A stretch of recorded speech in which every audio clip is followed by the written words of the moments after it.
Welcome to Windy Night Stories. Tonight, something a little different. These are true ghost stories from the Terrific Register, a penny daily published between 1823 and 1825. That's just a short period of time, but Charles Dickens, among others, mentioned reading the stories as a child, and even though the writing's a little uneven and feels dated even in comparison to the great Victorian ghost story writers, it gives a good picture into the stories they were influenced by.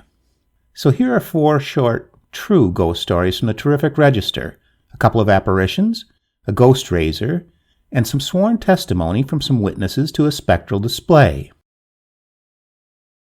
Apparition of Marshal Saxe.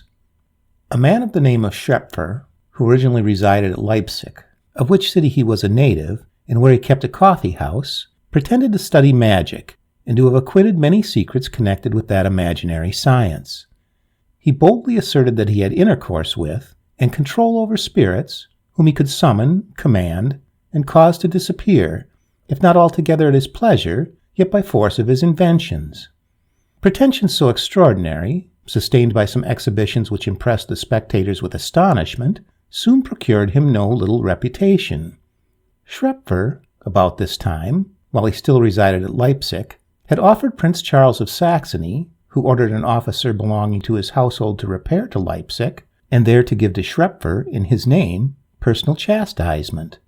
But, while this gentleman inflicted it, Schrepfer threw himself on his knees, and loudly invoked his invisible allies to come to his assistance, and the officer was so much alarmed at the invocation, and its possible consequences, as to quit the chamber with precipitation. A circumstance so degrading to Schrepfer induced him to leave Leipzig. After an absence of some time, he appeared in Dresden, where, his pretenses to skill in magic attracting many followers, his reputation speedily reached Prince Charles, and induced that prince to make every exertion in obliterating the recollection of the indignity lately offered him. He did not hesitate to go in person to the inn where Schrepfer lodged, solicited his pardon, and offered every amends. Schrepfer having accepted the apologies, the prince then requested to see some proofs of his supernatural art. It is said he exhibited many, but the most difficult operation of magic in all ages has been to raise departed spirits from the tomb, a prodigy which Schrepfer made no secret of his ability to perform. Prince Charles, having earnestly besought it, obtained at length a reluctant promise to present before his eyes an apparition. It only remained, therefore, to fix the spirit to be summoned. After long consideration, the Chevalier de Saxe was named, and Schrepfer undertook to produce his ghost before a select company. The place chosen for the experiment was Prince Charles' palace in Dresden, and the strictest secrecy was observed previous to the affair. The Chevalier de Saxe died only a few years ago, at his palace, which his nephew Prince Charles, who was his principal heir, occupied after his decease. As he left no issue, he was supposed to have amassed great sums. Reports had been circulated that money was concealed in the palace, and if his spirit could be compelled to appear, that interesting secret might be extorted from him. This motive prompted Prince Charles to name his uncle as the object of the experiment. On the appointed night, the company assembled. They were 19 in number, persons of consideration, character, and respectability. The first object of all present was to secure the windows and doors. They did so, and were satisfied that nothing except violence could procure access or entrance. Schrepfer then acquainted them that the act he was about to perform would demand all their firmness, and advised them to fortify their nerves by partaking of a bowl of punch, which was placed upon the table. Several of them very readily followed it, but one gentleman declined the advice. "I am come here," said he to Schrepfer, "to be present at raising an apparition. Either I will see all or nothing. My resolution is taken, and no inducement can make me put anything within my lips." Another of the company placed himself close to the principal door, in order to watch if anyone attempted to open or force it. These preparatory steps being taken, the great work began with the utmost solemnity. Schrepfer commenced it by retiring into a corner of the gallery, where, kneeling down, with many mysterious ceremonies, he invoked the spirits to come to his aid.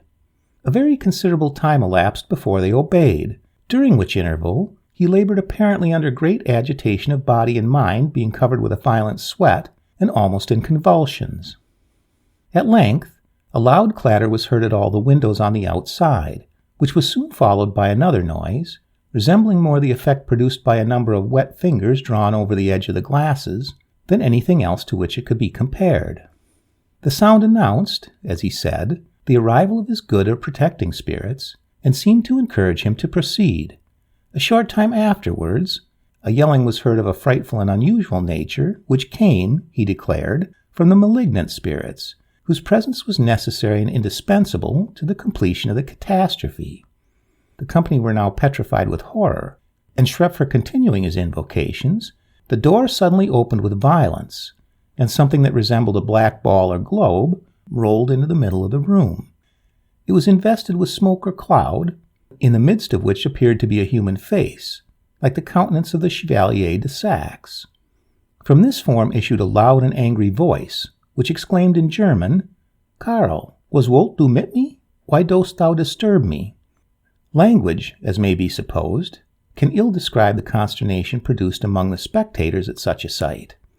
The prince, whose impious curiosity had summoned his uncle's ghost, and to which the spectre principally addressed itself, far from manifesting coolness or attempting to reply, betrayed the strongest marks of horror and contrition. Throwing himself on his knees, he called on God for mercy, whilst the others of the terrified party earnestly besought the magician to give the only remaining proof of his art for which they were now anxious, by dismissing the apparition. But near an hour elapsed before, by the force of his invocations, the spectre could be compelled to disappear.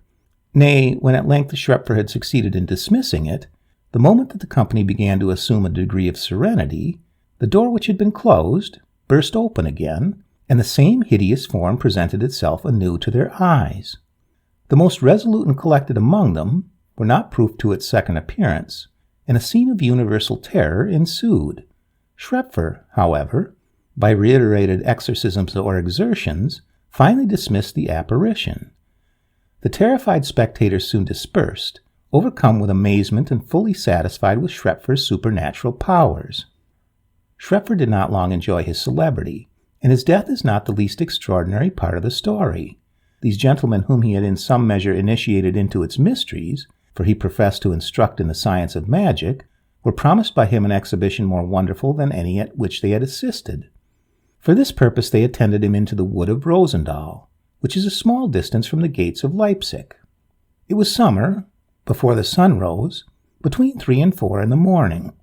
When they came to a certain part of the grove, he desired them to stay a little, while he went on one side to make the requisite invocations. After waiting a few minutes, they heard the report of a pistol. Running to the spot, they found that he had shot himself, and was without sense. He soon expired. An account of an apparition. December 15th, 1697.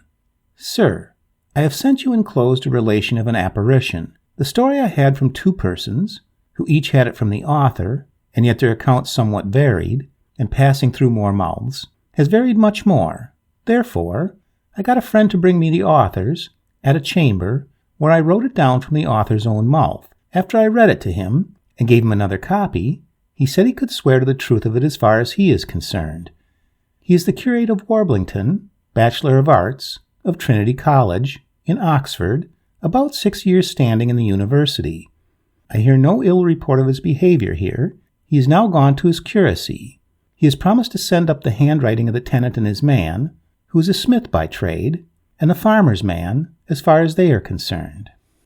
Mr. Brereton, the rector, would have him say nothing of the story, for that he can get no tenant, though he has offered the house for £10 a year less. Mr. P., the former incumbent, whom the apparition represented, was a man of very ill report, supposed to have had children by his maid, and to have murdered them. But I advised the curate to say nothing himself of this last part of P., but leave that to the parishioners who knew him. Those who knew this P. said he had exactly such a gown, and that he used to whistle. Yours, J. Caswell. At Warblington near Havant, in Hampshire, within 6 miles of Portsmouth, in the parsonage house dwelt Thomas Perch the tenant, with his wife and child, a manservant Thomas, and a maidservant. At the beginning of August 1695, on a Monday about 9 or 10 at night, all being gone to bed except the maid with the child, the maid being in the kitchen and having raked up the fire, took a candle in one hand and the child in the other arm, and turning about, saw someone in a black gown walking through the room, and thence out of the door into the orchard. Upon this the maid, hasting, having recovered but 2 steps, cried out, on which the master and mistress ran down, found the candle in her hand. She grasping the child about its neck with the other arm, she told them the reason of her crying out. She would not tarry that night in the house, but removed to another belonging to one Harry Salter, farmer, where she cried out all night from the terror she was in, and she could not be persuaded to go any more into the house upon any terms. On the morrow, the tenant's wife came to my lodging, then at Havant, to desire my advice, and to have a consultation with some friends about it. I told her that I thought it was a flam, and that they had a mind to abuse Mr. Brereton the rector, whose house it was. She desired me to come up. I told her I would come up, and sit up, or lie there, as she pleased. For then as to all stories of ghosts and apparitions, I was an infidel. I went thither, and sat up upon the Tuesday night with the tenant and his manservant. About 12 or 1 o'clock I searched all the rooms in the house, to see if anybody was hid there to impose upon me. We went down to the kitchen where we were before, and sat up the remaining part of the night, and had no manner of disturbance. That night the tenant and I lay together in one room, and the man in another, and he saw something walk along in a black gown, and place itself against a window, and there stood for some time, and then walked off. Friday morning he related this. I asked him why he did not call me, and told him I thought it was a trick or flam. He told me the reason why he did not call me was that he was not able to speak or move. Friday night we lay as before, and Saturday night, and had no disturbance either of the nights. Sunday night I lay by myself in one room, not that where the man saw the apparition, and the tenant and his man in another. And between 12 and 2, the man heard something walk in the room at the bed's feet, and whistling very well. At last it came to the bed's side, drew the curtain, and looked on them. After some time it moved off. Then the man called to me, desired me to come, for there was something in the room went about whistling. I asked whether he had any light or could strike one. He told me no. Then I leaped out of bed, and not staying to put on my clothes, went out of my room and along a gallery to the door, which I found locked or bolted. I desired him to unlock the door, for that I could not get in. Then he got out of bed and opened the door which was near, and went immediately to bed again. I went in 3 or 4 steps, and it being a moonshine night, I saw the apparition move from the bedside, and clap up against the wall that divided their room from mine. I went and stood directly against it, and asked in the name of God what it was made it come disturbing us. I stood some time expecting an answer, and received none, and thinking that it might be some fellow hid in the room to frighten me, I put out my hand to feel it, and my hand went seemingly through the body of it, and felt no matter of substance, till it came to the wall. Then I drew back my hand, and still it was in the same place. Till now I had not the least fear, and even now very little. Then I adjured it to tell me what it was. When I said these words, it, keeping its back against the wall, moved gently along towards the door. I followed it, and it going out of the door turned its back towards me. I went a little into the gallery, and it disappeared where there was no corner for it to turn to, and before it came to the end of the gallery, where was the stairs. Then I found myself very cold from my feet as high as my middle, though I was not in great fear. I went into bed between the tenant and his man, and they complained of my being exceedingly cold. The tenant's man leaned over his master in the bed, and saw me stretch out my hand towards the apparition, and heard me speak the words. The tenant also heard the words. The apparition seemed to have a morning gown of a darkish color, no hat or cap, short black hair, a thin meagre visage of pale swarthy color, seemed to be about 45 or 50 years old, the eyes half shut, the arms hanging down, the hands visible beneath the sleeve, of a middle stature. I related this description to Mr. John Larner, rector of Havant Parish. They both said, the description agreed very well to Mr. P., a former rector of the place, who had been dead about 20 years. Upon this the tenant and his wife left the house, which has remained void ever since. The Monday after last Michaelmas Day, a man of Chodesson in Warwickshire, having been at the Havant Fair, passed the aforesaid parsonage house about 9 or 10 at night, and saw a light in most rooms of the house. His pathway being close by the house, he, wondering at the light, looked into the kitchen windows, and saw only a light, but turning himself to go away, he saw the appearance of a man in a long gown. He made haste away. The apparition followed him over a piece of land of several acres, to a lane which he crossed, and over a little meadow, then over another lane to some pails, which belonged to Farmer Henry Salter, my landlord, near a barn, in which there were some of the farmer's men and some others. This man went into the barn, told them how he was frightened, and followed from the parsonage by an apparition, which they may see standing against the pails if they went out. They went out and saw it scratch against the pails, and make a hideous noise. It stood there some time, and then disappeared. Their descriptions agreed with what I saw. This last account I had from the man himself whom it followed, and also from the farmer's men. The apparitions of Portadown Bridge, seen after the Irish massacre, being copies of the evidence produced by Sir John Temple. 1. James Shaw, of Market Hill, in the county Armagh, innkeeper, deposeth that many of the Irish rebels, in the time of this deponent's restraint, and staying among them, told him very often, and it was a common report, that all those who lived about the bridge of Portadown were so affrighted with the cries and noises made there of spirits or visions for revenge, that they durst not stay, but fled away thence, so as they protested affrighted to Market Hill, saying they durst not return thither for fear of those cries and spirits, but took grounds and made in or near the parish of Mullabrack. Sworn, August 14th, 1642. 2. Joan, the relict of Gabriel Constable, late of Dermont, in the county of Armagh, Gent, deposeth and saith that she often heard the rebels, Owen O'Farren, Patrick O'Connellan, and divers others of the rebels at Dermont, earnestly say, protest, and tell one another that the blood of some of those that were knocked on the head and afterwards drowned at the Portadown bridges still remained on the bridge and would not be washed away, and that there appeared visions and apparitions, sometimes of men, sometimes of women, breast high above the water, at or near Portadown, which did most extremely and fearfully screech and cry out for vengeance against the Irish that had murdered their bodies there, and that their cries and screeches did so terrify the Irish thereabouts, that none durst stay or live longer there, but fled and removed further into the country, and this was common report among the rebels there, and that it passed for a truth among them, for anything she could ever observe to the contrary. Sworn, January 1, 1643. 3. Catherine, the relict of William Coke, late of the county of Armagh, carpenter, sworn and examined, said that, about the 20th of December, 1641, a great number of the rebels in the county did most barbarously drown in the river at the bridge of Portadown, and that, about 9 days afterwards, she saw a vision or spirit, in the shape of a man, as she apprehended, that appeared in that river, in the place of the drowning, bolt upright, heart high, with hands lifted up, and stood in that place there, until the latter end of Lent next following, about which time some of the English army, marching in those parts, wherever her husband was one, as he and they confidently affirmed to the deponent, saw that vision or spirit standing upright in the posture aforementioned. But, after that time, the said spirit or vision vanished, and appeared no more that she knoweth, and she heard, but saw not, that there were other visions and apparitions, much screeching and strange noises heard in that river at times afterwards. Sworn, February 24, 1643. 4.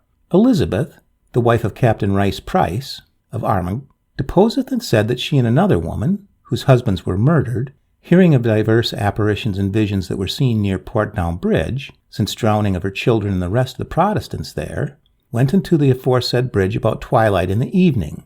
There appeared unto them, upon a sudden, a vision or spirit, assuming the shape of a woman, waist high, upright in the water, naked, with elevated and closed hands, her hair hanging down very white, her eyes seemed to twinkle, and her skin as white as snow, which spirit seemed to stand straight up in the water, and often repeated the words, Revenge, revenge, revenge. Whereupon this deponent and the rest, being put into a strong amazement and affrighted, walked from the place. Sworn, January 29, 1642. Arthur Aslam, of Clowarger, in the county of Cavan, Esquire, deposeth that he was credibly informed by some that were present there, that there were 30 women and young children, and 7 men, flung into the river a belt turbot, and, when some of them offered to swim for their lives, they were by the rebels followed in carts, and knocked upon the head with poles. That same day they hanged 2 women in turbot, and this deponent doth verily believe that Rutmore O'Rebbey, the then sheriff, had a hand in commanding the murder of those said persons, for he saw him write 2 notes, which he sent to Turbot by Brian O'Rebbey, upon whose coming their murders were committed, and those persons who were present also affirmed that the bodies of those 30 persons drowned did not appear upon the water till about 6 weeks past. As the said Rebbe came to the town, all the bodies came floating up to the very bridge, and those persons were all formerly stayed in the town by his protection, when the rest of their neighbors in the town went away. The apparition of the murdered boy. At the commencement of the French Revolution, Lady Penniman and their 2 daughters retired to Lisle, where they had hired a large and handsome house at a very trifling rent. During their residence in this abode, the lady received from her husband, Sir John Penniman, a draft for a considerable sum, which she carried to the banker of the town, and requested to have cashed. The man, as is much the custom on the continent, gave her a large portion of silver in exchange. As Lady Penniman was proceeding to pay some visits, she requested that the banker would send the money to her house, of which she described the situation. The parcel was instantly committed to the care of a porter, and, on the lady's inquiring of him whether he understood, from her directions, the place to which his charge was to be conveyed, the man replied that he was perfectly aware of the place designated, that it was called the Haunted House. The latter part of this answer was addressed to the banker in a low tone of voice, but was overheard by Mrs. Penniman. She paid, however, no attention to the words, and naturally supposed that the report connected with her habitation was one of those which are raised by the ignorant respecting every dwelling which is long untenanted, or remarkable for its antiquity.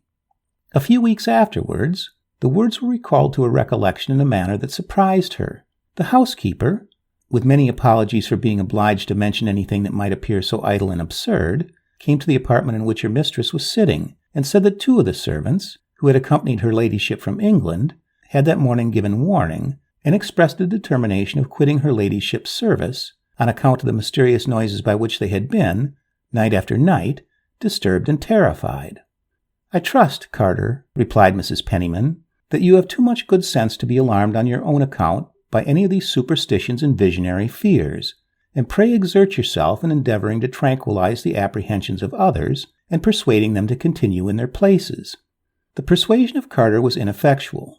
The servants insisted that the noises which had alarmed them were not the operation of any earthly beings, and persevered in their resolution of returning to their native country. The room from which the sounds were supposed to have proceeded was at a distance from Lady Penniman's apartment, and immediately over those which were occupied by the 2 female servants, who themselves had been terrified by them, and whose report has spread a general panic through the rest of the family. To quiet the alarm, Lady Penniman resolved on leaving her own chamber for a while, and establishing herself in the one that had lately been occupied by the domestics. The room above was a long, spacious apartment, which appeared to have been for a length of time deserted. In the center of the chamber was a large iron cage. It was an extraordinary piece of furniture to find in any mansion, but the legend which the servants had collected respecting it appeared to be still more extraordinary. It was said that a late proprietor of the house, a young man of enormous property, had in his minority been confined in that apartment by his uncle and guardian, and there hastened to a premature death by the privations and cruelties to which he was exposed. Those cruelties had been practiced under the pretense of necessary correction. It was alleged that he was idle, stubborn, inattentive, and of untoward disposition, which nothing but severity could improve. In his boyhood, frequent chastisements, continued application, and the refusal of any interval of relaxation were vain essayed to urge and goad him to the grave, and to place his uncle in possession of the inheritance. His constitution struggled with the tyranny of his unnatural relation, and, wasted as it was by the unmitigated oppression, still resisted with an admirable vitality the efforts which were ingeniously aimed against his existence. As he drew nearer the age in which he would have been legally delivered from the dangers and impositions of his uncle, his life was subjected to more violent and repeated severities. Every, even the slightest offense was succeeded by the most rigorous inflictions. The iron cage was threatened, was ordered, was erected in the upper chamber. At first, for a few weeks, it remained as an object of terror only, it was menaced that the next transgression of his guardian's wishes would be punished by a day's imprisonment in that narrow circle, without the possibility of rest or permission of refreshment. Twice the cage was threatened and remitted, from an affected show of mercy, the better to cover and to palliate the premeditated enormities. The youth, who was about 16, from the dread of this terrible affliction, applied himself with sleepless diligence to labors difficult to be accomplished, and purposefully extended, beyond the capacity of the student. His lessons were extracted, not in proportion to his abilities, but his endeavors and performance. The taskmaster eventually conquered. Then followed the imprisonment and the day without food. Again the imposition was set, again executed with painful exertion, again lengthened, again discovered to be impracticable, and again visited with the iron cage in the denial of necessary subsistence. The savage purpose of thus murdering the boy, under the pretense of a strict attention to his interest or his improvement, was at last successful. The lad was declared to be incorrigible. There was a feigned necessity of more severe correction. He was sentenced to 2 days' captivity and privation. So long an abstinence from food and rest was more than his enfeebled frame and his broken spirits could endure, and, on his uncle's arriving, with the show of a hypocritical leniency, an hour previous to the appointed time, to deliver him from the residue of his punishment, it was found that death had anticipated the false mercy, and had forever emancipated the innocent sufferer from the hands of the oppressor. The wealth was won, but it was an unprofitable acquisition to him who had so dearly purchased it. What profit is it, demands the voice of revelation, if a man should gain the whole world and lose his own soul? His conscience haunted him. The form of the dead and inoffensive boy was constantly before him. His dreams represented to his view the playful and beautiful looks that won all eyes before him, while his parents were yet alive to cheer and delight him, and then the vision of his sleep would change, and he would see his calm suffering and his silent tears, in his patient endurance of his indefeatable exertions in attempting the accomplishment of difficult extractions, in his pale cheek, his wasted limbs, in his spiritless countenance. And then, at last, there was the rigid, ebony, and distorted form, the glazed open eye, the mouth violently compressed, the clenched hands, on which his view had rested for a moment, when all his wicked hopes had attained their most sanguine consummation, as he surveyed the corpse of his murdered relative. These recollections banished him from his home. The mansion was left tenantless, and, until Lady Pennington had ignorantly engaged it, all had dreaded to become inmates of a dwelling which had been fatal to one possessor, and shunned as destructive to the tranquillity of his heir. On the first night or two of Lady Penniman's being established in her new apartment, she met with no interruption, nor was her sleep in the least disturbed by any of those mysterious noises in the cage chamber, for so it was commonly called in the family, which she had been induced to expect by the representations of the departed servants. This quiet, however, was of very short duration. One night she was awakened from her sleep by the sound of a slow and measured step that appeared to be pacing the chamber overhead. It continued to move backwards and forwards, with nearly the same constant and regular motion, for rather more than an hour. Perhaps Lady Penniman's agitation may have deceived her, and induced her to think the time longer than it really was. It at length ceased. Morning dawned upon her. The lady naturally felt distressed by the occurrence of the night. It was in every point of view alarming. If she doubted its being the effect of any preternatural communication, there was only another alternative, which was almost equally distressing. To suppose that there were means of entering the house, which were known to strangers, though concealed from the inhabitants. She went down to breakfast, after framing a resolution not to mention the event. Lady Penniman and her daughters had nearly completed their breakfast before their son, a young man who had lately returned from sea, descended from his apartment. "My dear Charles," said his mother, "I wonder you are not ashamed of your indolence and your want of gallantry, to suffer your sisters and myself to finish breakfast before you are ready to join us." "Indeed, madam," he replied, "it is not my fault if I am late. I have not had any sleep all night. There have been people knocking at my door and peeping into my room every half hour since I went upstairs to bed. I presume they wanted to see if my candle was extinguished. If this be the case, it is really very distressing, as I certainly never gave you any occasion to suspect that I should be careless in such a light to the domestics." "Indeed, my dear, the interruption has taken place entirely without my knowledge. I assure you that it is not by any order of mine that your room has been looked into. I cannot think who could induce any servant of mine to be guilty of such a liberty. Are you certain that you have not mistaken the nature and origin of the sound? Oh, yes, there could be no mistake. I was perfectly awake when the interruption took place, and afterwards it was so frequently repeated as to prevent the possibility of my sleeping. More complaints from the housekeeper. No servants would remain. Every individual of the family had his tale of terror to increase the apprehensions of the rest. Lady Penniman began herself to be alarmed. Mrs. Atkins, a very dear and approved friend, came to visit her.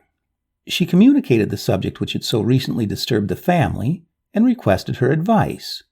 Mrs. Atkins, a woman devoid of every kind of superstitious fear, and of tried courage, understanding, and resolution, determined at once to silence all the stories that had been fabricated respecting the cage-room, and to allay their terrors by adopting that apartment for her own bedchamber during the remainder of her residence at Lisle.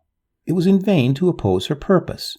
She declared that no half-measure could be equally effectual, that, if any of the family were to sleep there, though their rest should be perfectly undisturbed, it would have no efficacy in tranquilizing the agitation of the family, since the servants would naturally accuse either Lady Penniman or her son of being interested witnesses, and doubted the fact of their having reposed in the center of the ghost's dominions without undergoing any punishment for the temerity of their invading them. The bed was accordingly placed in the apartment. The cage-room was rendered as comfortable as possible on so short a notice, and Mrs. Atkins retired to rest, attended by her favorite spaniel, saying, as she bade them all good night, I and my dog, I flatter myself, are equal to compete with a myriad of ghosts, so let me entreat you to be under no apprehensions for the safety of Rose and myself. Mrs. Atkins examined her chamber in every imaginable direction. She sounded every panel of the wainscot to prove that there was no hollowness which might argue a concealed passage, and, having bolted the door of the cage-room, retired to rest, confident that she was secure against every material visitor, and totally incredulous of the airy encroachments of all spiritual beings. Her assurance was doomed to be short-lived. She had only been a few minutes asleep when her dog, which lay by the bedside, leaped howling and terrified upon the bed. The door of the chamber slowly opened, and a pale, thin, sickly youth came in, cast his eyes mildly towards her, walked up to the iron cage in the middle of the room, and then leaned, in the melancholy attitude of one resolving in his mind the sorrow of a cheerless and unblessed existence. After a while, he again withdrew, and retired by the way he entered. Mrs. Atkins, on witnessing his departure, felt the return of her resolution. She was reassured in her original belief in the impossibility of all spiritual visitations. She persuaded herself to believe the figure the work of some skilful impostor, and she determined on following its footsteps. She took up her chamber lamp, and hastened to put her design into execution. On reaching the door, to her infinite surprise, she discovered it to be fastened, as she had herself left it, on retiring to bed. On withdrawing the bolt and opening the door, she saw the back of the youth descending the staircase. She followed, till, on reaching the foot of the stairs, the form appeared to sink into the earth. It was in vain to attempt concealing the occurrences of the night. Her voice, her manner, the impossibility of sleeping a second time in the ill-omened chamber, would necessarily betray that something of a painful and mysterious nature had occurred. The event was related to Lady Penniman. She determined to remain no longer in her present habitation. The man of whom the house had been engaged was spoken to on the subject. He became extremely violent, said it was no time for the English to indulge their imaginations, insinuated something of the guillotine, and bade her, at her peril, drop a single expression to the injury of his property. While she remained in France, no word was uttered upon the subject. She framed an excuse for her abrupt departure. Another residence was offered in the vicinity of Lisle, which she engaged, on the pretext of it being better calculated to the size of her family, and at once relinquished her habitation, and with it every preternatural occasion for anxiety.